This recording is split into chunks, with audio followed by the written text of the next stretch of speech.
Seems like the next activity is mealtime? How quaint. You're expecting what? Capture the flag? Do you know how complicated it is to run a game like that? Much more so than sitting and talking. You arrive at the cookout area to find an assortment of picnic tables scattered around. What were you expecting? Some kind of grand hall with a huge banquet table? This ain't some prestigious fantasy epic like you'd find on cable.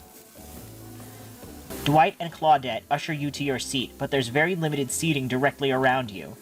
And, oh, great, terrific. It seems that everyone wants to sit next to you. Even better is that they don't want to sit next to certain other people either. To start, no one wants to sit next to Trapper. Meanwhile, he refuses to sit next to Wraith or Trickster. Oh yeah, Trickster is here. Surprised? Yeah, well, they don't call him Expectedster. I'm sorry, even I get nervous around crowds of killers, and my whole shtick gets a little flustered. Hey there, you're looking good, Blue. Real good. And we literally can't let Huntress and Trapper sit together. No, seriously, their arms are too big. They can't fit at the table if they sit side by side. Look at this. We can't even fit everyone on screen at the same time. You probably think it was an error, but it's not. It was completely intentional. Let that be a lesson to you. Every error you think you see is a choice. Got that? Okay, Dwight and Claudette are directing traffic. You sit on one side. The rest of them will sit opposite of you. Huntress and Trapper can sit at the ends with their enormous sexy arms. Now that everyone is seated, we can begin dinner. Tonight's meal was prepared slowly and carefully, with bold love and hate for 12 hours over a spit. We hope you all enjoy. We really, really hope you do. Hey, you didn't actually tell us what you're serving. What are we eating? It's meat. Seasoned with a specific number of special herbs and spices that we simply can't divulge. My favorite. Meat is good. Meat is murder. Which you'd know, considering what you've been up to. Who are you to get judgy now? I'm just sharing facts. Please stop. I hate it when we fight, or talk, or even when we look at each other in the eye. I can do it. I have the skull of Azarov. Great, instead of slicing it up, you can club it to a second death. Hey, Blue, I know this isn't what you want to eat, but hurry up and volunteer to carve up Felix. I mean, dinner. Otherwise, this'll go on for hours. No hyperbole. They once argued over who had the most effective weapons for 72 straight hours. And it doesn't matter which one does it, when they're done, they will take even longer cleaning their weapon, all while explaining the value in maintaining your tools. Despite being a bunch of cold-blooded killers, for some reason, they're always terrified of tetanus. I mean, Spirit looks like she's definitely should be worried about tetanus. Hey, why don't you just let me carve up dinner? Splendid idea. We'd hate for it to get cold. He hated when it got cold. Here's a machete, freshly sharpened. Minigames consist of 2 parts. On top, a pointer, which rotates in a clockwise direction, and on the bottom, a target you're going to be pointing at. Okay.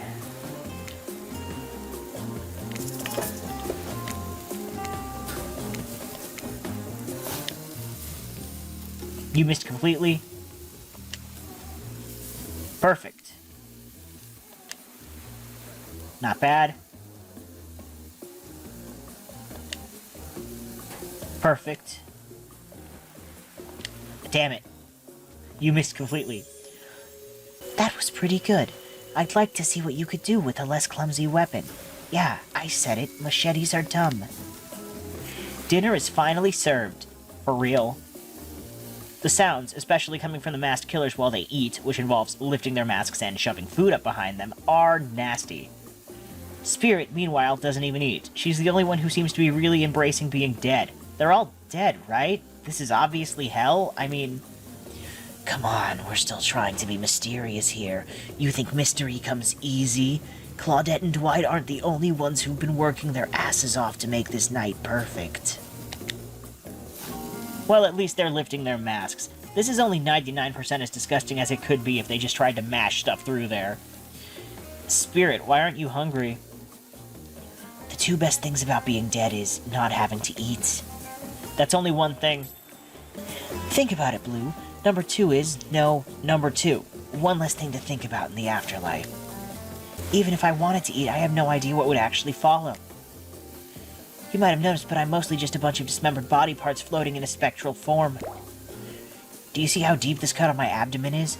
I don't think my digestive tract connects anymore. Between the food and the behavior of the group, this might be the worst meal in history.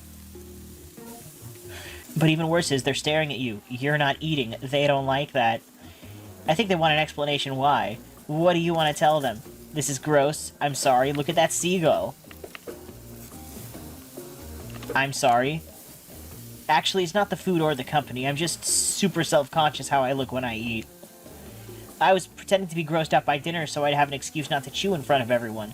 Sorry if that made things awkward. I'm actually extremely hungry. Yeah, watching people eat is gross, but try to relax and not worry what everyone thinks. It's so important to always remember people are watching you, judging you, definitely not ignoring you, right guys? Is anyone listening to me? Typically, a group that includes one, if not more cannibals staring at you with meat juice dripping from their chins would be quite scary. However, right now you're barely able to keep your head up, let alone get scared and run away. I'm a narrator, not a physician, so please don't take this as medical advice, but I'm pretty sure you need to eat to stay alive. Oh hey, it's me again. Your friend, mentor, and guide. Narrator to the narrator. The ocean. Not sure how I feel about that characterization, but I'll allow it. I brought you here, and I might be the only one who can help you now. There is only one thing you must do to survive. You have to figure out why you're really here. No one can tell you, not unless you follow the right path, or at least a right path. There's too many of those to count. Hopefully you pick at least one of them. Because there are even more wrong paths. Many of them lead to your demise. Others lead to something even worse. Starting scene's over and having to fast forward back to where you were, am I right? For this place holds many secrets, even from itself, but the one that truly matters can only be learned if you answer the most important question. Why are you here? Why are you here? Answer that and you'll learn the truth. The ultimate truth. Vague, mysterious. I gotta give it up to this ocean character. That's some quality early game storytelling. Hold on, I'm back. One more piece of advice. You've made many choices by now. Some of them I liked, some of them I did not. It's in your best interest to make more choices that I like. For the choices might be yours to make, but they are mine to reward. Interesting. You wake up and find Spirit holding your limp body, gingerly pouring cool water into your mouth. Don't you just love the ocean at night? I do. Staring out over the vast darkness of the ocean really validates the feelings inside me that we're all truly insignificant, and the only thing worth pursuing is revenge. I have to wonder, how could anyone believe anything else? You look out into the darkness of night and ponder her question. Well, it's a simple question. How could they? How could anyone not feel small and alone in the face of such a massive nothingness? You've always been alone. You found someone special. I found someone special. I used to feel that way, small, unimportant, alone, but lately I'm not so sure. I've started to feel different. I've started to actually think that maybe this island is where I might meet someone special. You look at Spirit, who has turned from the ocean to look at you while you speak on this topic she's clearly so passionate about. A friend, perhaps something more? I don't know what this island has planned for me.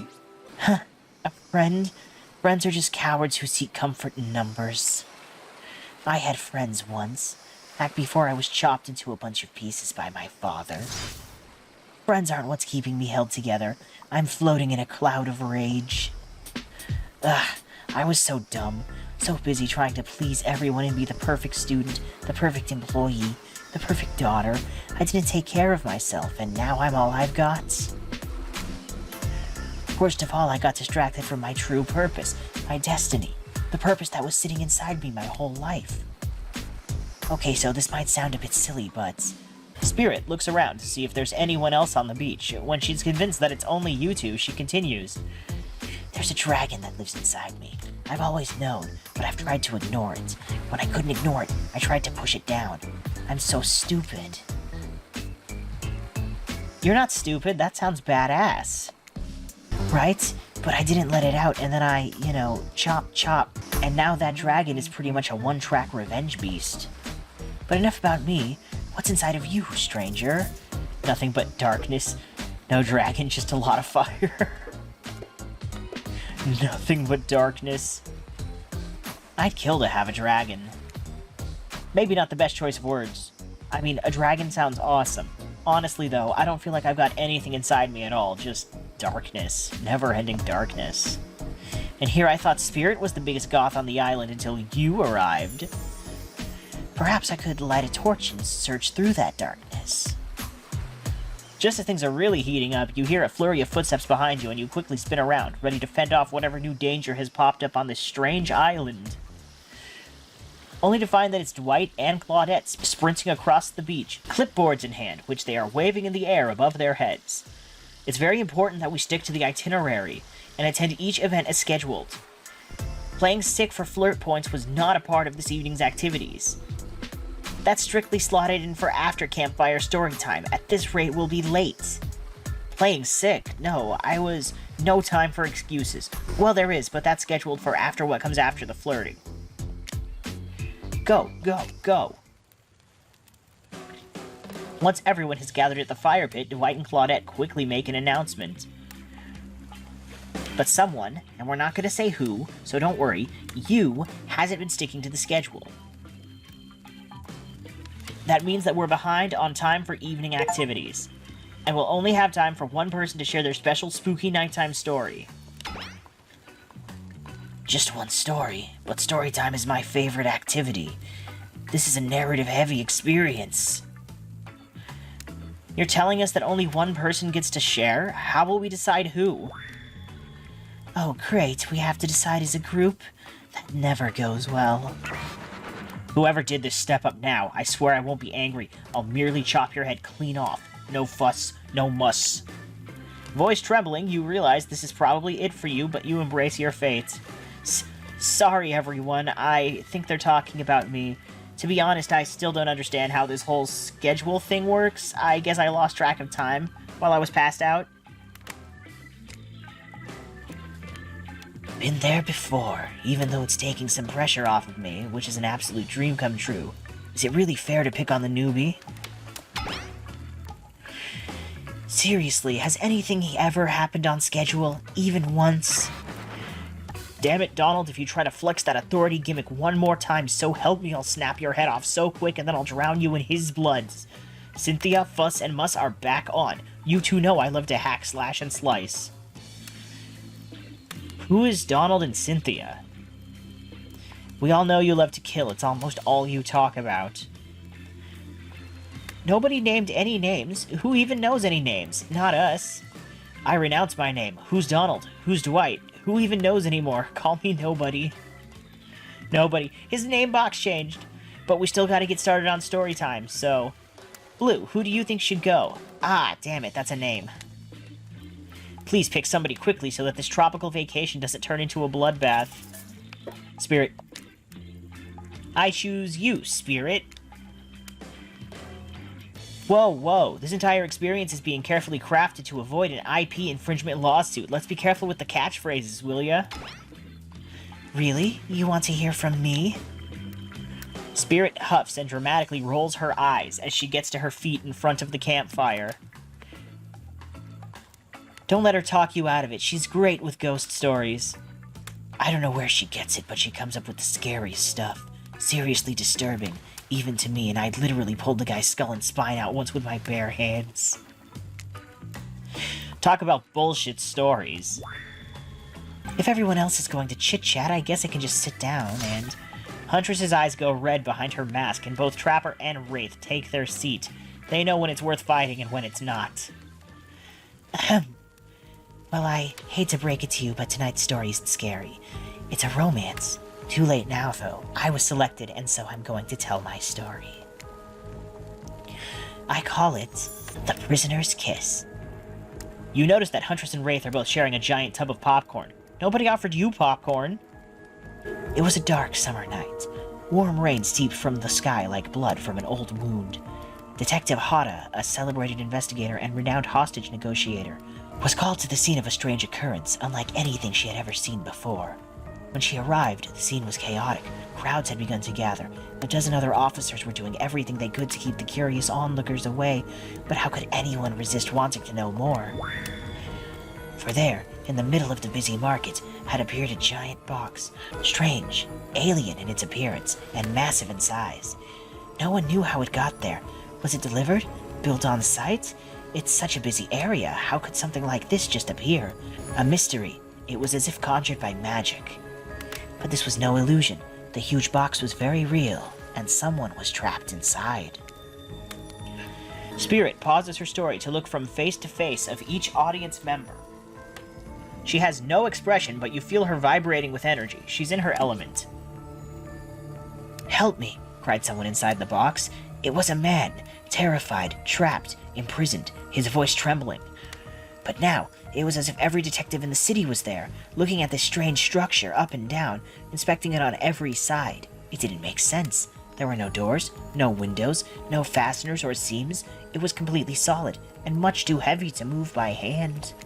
Solid, that is, except for a single small slit, just enough to see the bloodshot eyes of the prisoner trapped inside. I don't know what happened. I woke up, and here I was. I'm so scared. Please help me, cried the man, as if pleading for his life. No stranger to tense situations, Detective Hata comforted the man. She used her training to calm him and buy time for the other investigators. However, time did not bring clarity, only anxiety, as the night dragged on with no progress opening the box. And as the night grew longer, the seeping rain puddling on the ground, the man inside grew more desperate, more sad and lonely, more pathetic and in need of help. But Detective Hata was no help at all. Powerless to save him, guilt began to weigh on her, like it never had before. "Don't let me die in here," the man begged. "Don't let me die alone." "Stay calm," instructed Detective Hata. "You're not alone. I'm here. Hell, half the town is here. We're all in this together, and we won't let this be the end of your story." Looking through that narrowest of passageways, Detective Hata watched her own reflection in the tear-filled eyes of the strange, sad prisoner. Together, they both wept in silence at the hopelessness of the moment. "Promise?" asked the man. "Promise that I'm not alone?"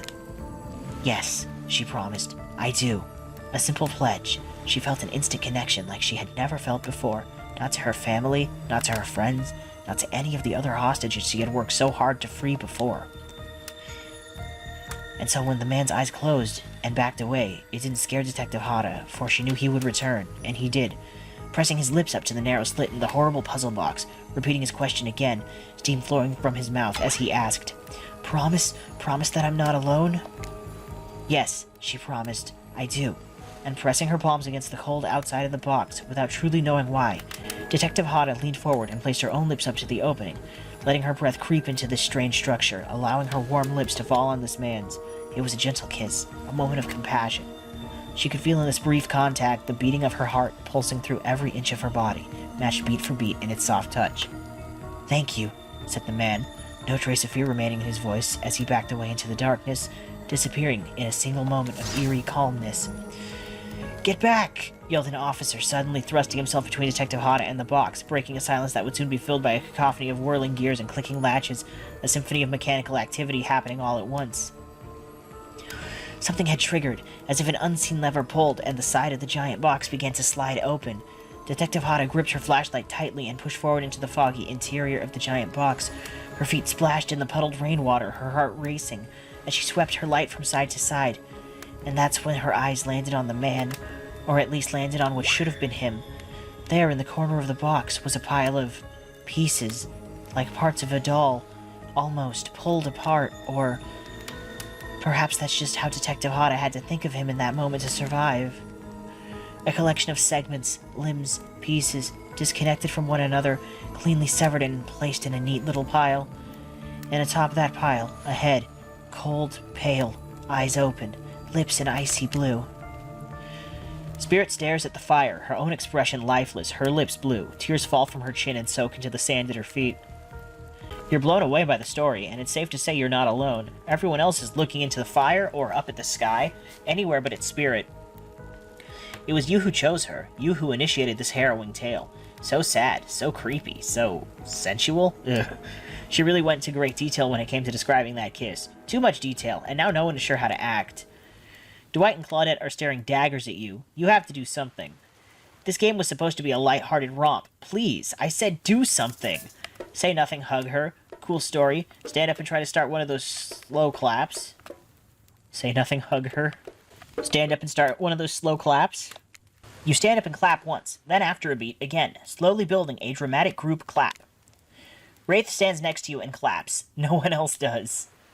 Spirit floats off as the clapping slows to a halt, which happens almost immediately because it was slow to begin with. Usually they are much more disturbing. More disturbing than that? No. You don't regret picking Spirit to tell the story for tonight, but you have to admit to yourself that even on the strangest day of your life so far, that you can remember at least, you still weren't prepared for that. On that note, everyone decides it's time to take a break and split up for a little bit so that they can all have a moment alone before bed. Everyone leaves, and you're alone by the fire. The only thing you can hear is the ocean slowly lapping against the shore. This is nice. A true moment of peace and tranquility that lasts for all of 7 seconds because Trickster shows up and he's blaring his latest song. Hey baby, you look lonely, mind if I join you? He doesn't wait for an answer. I know you've been hearing from these guppies all day, but I want you to hear something from a big fish like me, something special those in charge of this island don't want you to hear. I am the ultimate catch on this island, the only lobster in an ocean of sardines. No one can give you what I can. You just have to find me. Come find me, baby. Trickster leaves. You're a bit confused about what to make of his cryptic clues, but you aren't going to get any time to yourself to think about them just yet. Spirit approaches you. You know, I was watching you while I told my story. I could tell it was having an effect on you. This fog that follows me around, I could feel you breathing heavily, taking me in. Jesus Christ. You and I are both absolutely flabbergasted at that piece of information. Legit, you learn something new every day, even when you're a god, I mean a narrator. You're doing it again right now. You need to calm down. You should come to the hot tub with me. Dipping in hot tubs with the spirit? You've come a long way in a single day. I'm not saying that you shouldn't follow her, an offer like that. Just don't forget our little talk.